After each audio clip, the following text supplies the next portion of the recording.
नमस्कार दोस्तों, इस वीडियो में हम डिस्कस करेंगे ग्लोबल जेंडर गैप रिपोर्ट के बारे में। World Economic forum releases the global gender gap report 2021। About global gender gap report, the world Economic forum publishes the global gender gap report annually since 2006। सो आपको याद रखना है कि global gender gap report release किया जाता है world Economic forum के द्वारा एनुअली सिंस 2006। पैरामीटर्स कौन से यूज होते हैं वो भी देख लेते हैं।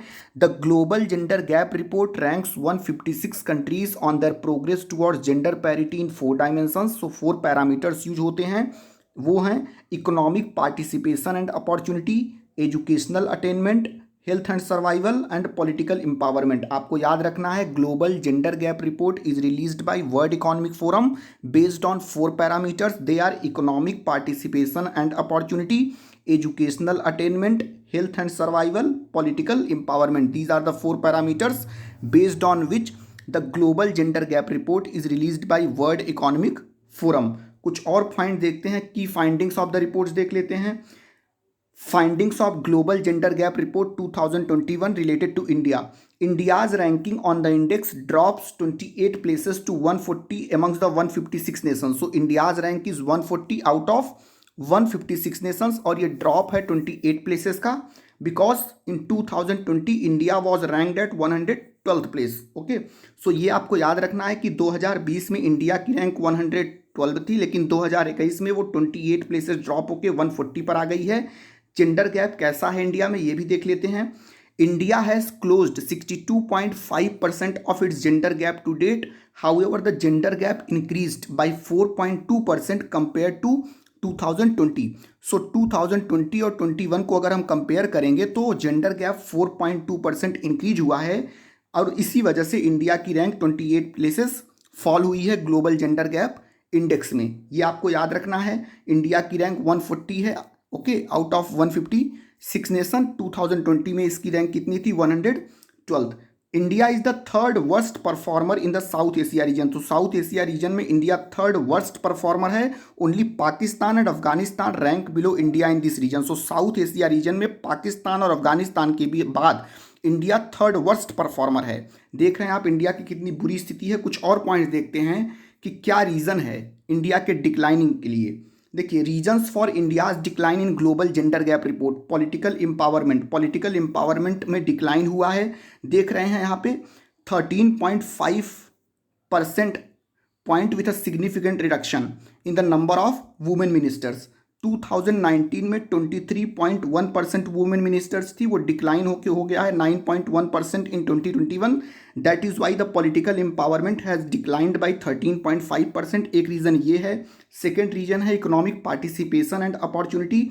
Economic participation and opportunity has also decreased due to decrease in women's labour force and the women's estimated earned income is only 1/5 of the men's. अगर आदमी 100 रुपये कमाता है तो औरत केवल 1/5 मीन्स 20 रुपीज़ कमाती है। So this is the gender parity. आप देख रहे हैं कितनी ज़्यादा जेंडर पैरिटी है, दोनों के बीच में इनइक्वालिटी है in the income also.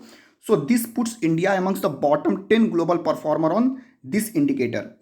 Next is health and survival. India ranks amongst the bottom 5 countries in this due to high incidence of gender-based sex selective practices, and more than 1 in 4 women has faced intimate violence in her lifetime. So violence है और high incidence of gender based sex selective practices हैं। Educational attainment के case में देखते हैं।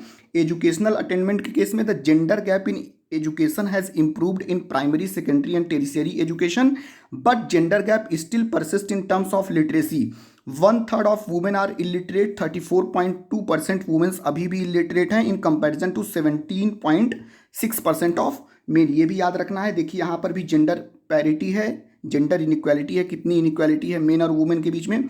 17.6% of men are illiterate and 34.2% of women are illiterate. So these are the reasons for declining India's ranking in global gender gap report. और other की findings देख लेते हैं। टॉप किसने किया है? आइसलैंड ने टॉप किया है इंडेक्स को, and it was followed by Finland and Norway. Afghanistan was at the last position at 556। Afghanistan last position पे था।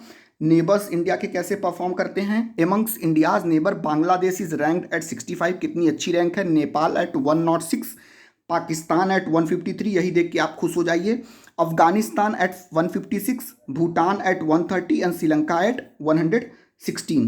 सो देख रहे हैं आप, श्रीलंका ने भी बेटर परफॉर्म किया है, बांग्लादेश ने भी किया है, नेपाल ने भी किया है, भूटान ने किया है। केवल हम पाकिस्तान से बेटर परफॉर्म कर रहे हैं क्योंकि हमारी रैंक 140 है आउट ऑफ 156। ओके, फिर यहाँ पे देखिए साउथ एशिया रीजन में भी was the lowest performer. South Asia region was the lowest performer on index after West Asia and North Africa. So West Asia और North Africa के बाद South Asia was the lowest performer on the index.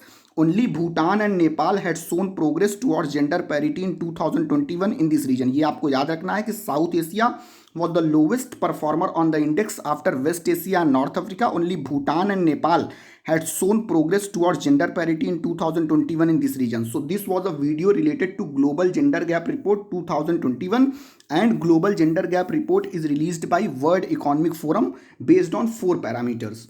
Okay, so this video is important for your prelims and mains. Okay, thank you for watching. Have a great day.